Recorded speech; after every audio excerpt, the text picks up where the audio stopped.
radio. Oh, sini Pak. Kak, turun. Ini baju siapa? Ibrahim, tersangka pengedar narkoba di perairan Sungai Musi, Palembang, ditangkap polisi dari Satpol Air Polrestabes Palembang. Tersangka ditangkap saat sedang mengendari perahu motor tradisionalnya di Sungai Musi.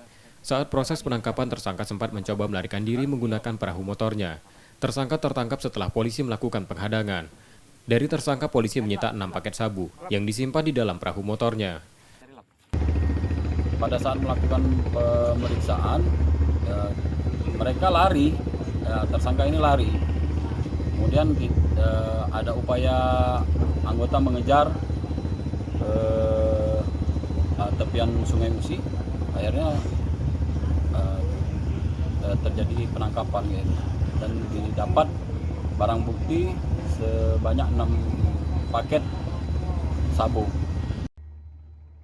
Tersangka dan barang bukti penangkapan kini diamankan di Satpol Air Polrestabes Palembang untuk proses hukumnya.